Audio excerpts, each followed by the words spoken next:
Hablando de lo ocurrido el pasado 8 de marzo, pero ahora desde una perspectiva distinta, desde la perspectiva de la seguridad y cuáles protocolos deben de ser aplicados luego de registrarse la captura de 3 altos funcionarios de la Secretaría de Bienestar Social de la Presidencia. Para hablar de este tema nos acompaña Francisco Quesada, él es analista de seguridad del CIEN.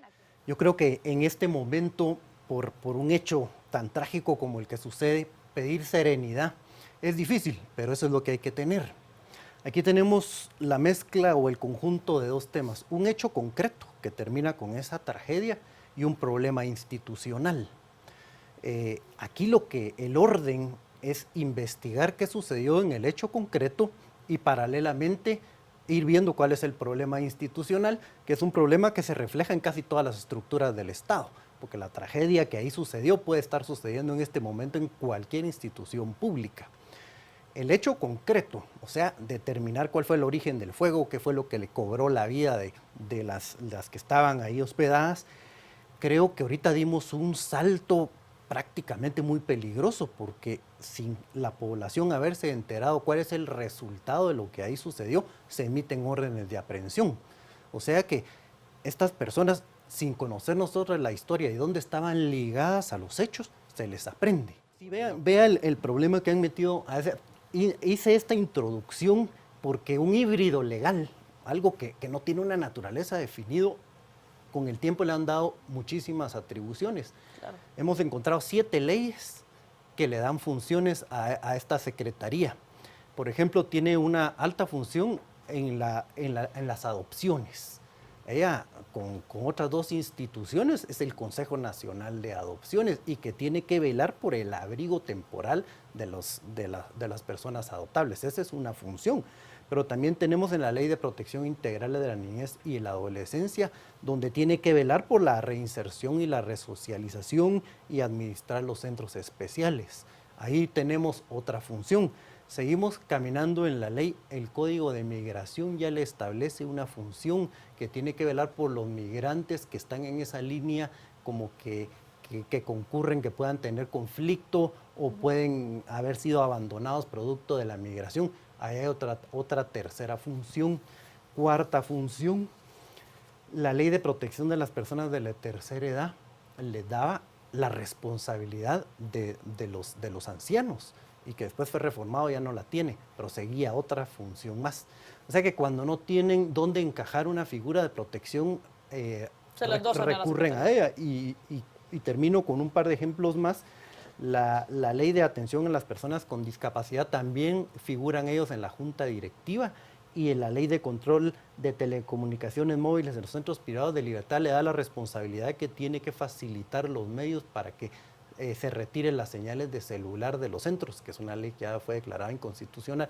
Pero ahí estamos viendo un tema desordenado de funciones que le están dando enormes en diferentes materias. Y estamos hablando de 224 millones para alguien que no tiene fin sus funciones. 224 millones para poderlo comprender es un tercio, por ejemplo, del presupuesto del Ministerio de Economía, o es el equivalente al presupuesto de COPREDE, la Comisión Presidencial de Derechos Humanos. O sea que esa gran responsabilidad compartiendo ese mismo presupuesto. Por ejemplo, el sistema penitenciario tiene 693 millones contra 224 millones que tienen ellos. O sea que comparativamente, para la escala de responsabilidad que tienen, que ahí en cualquier momento sucedió lo que sucedió y va a seguir sucediendo. Si mañana sucede en el sistema penitenciario algo similar, va a correr la misma suerte. Es un hecho advertido, es un hecho que se prevé que va a suceder, pero es un hecho que muchas veces materialmente no tienen la posibilidad de dar respuesta, y sobre todo aquí, que se le acumularon una serie de atribuciones a una institución que no tiene la capacidad de responder.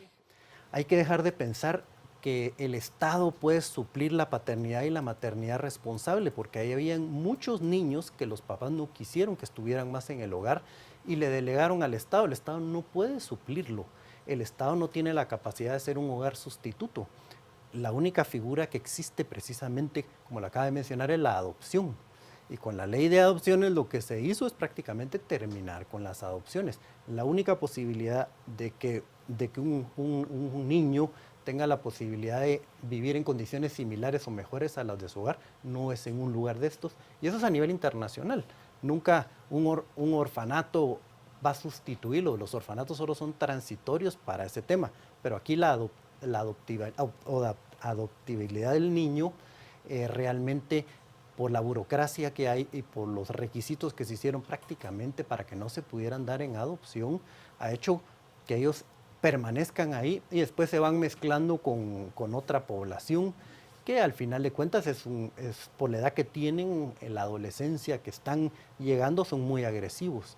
O sea que el nivel de agresividad que hay ahí no forzosamente tenían que estar mezclados con jóvenes agresivos o jóvenes que tuvieran conflicto con la ley penal para ser agresivos, sino que ese estar juntos, estar en un lugar que no tiene una dirección apropiada, por la edad que tienen, por la frustración que llevan, porque muchos fueron abandonados, otros salieron huyendo, son un conjunto de temas que hace que sean sumamente agresivos, que realmente la emprendan contra alguien. Realmente las prácticas perversas que se daban ahí, claro que fueron alrededor de los custodios y alrededor de una serie de empleados y funcionarios públicos, pero más se dio en el seno interno, en esa población. Excelente. Bueno, muchísimas gracias.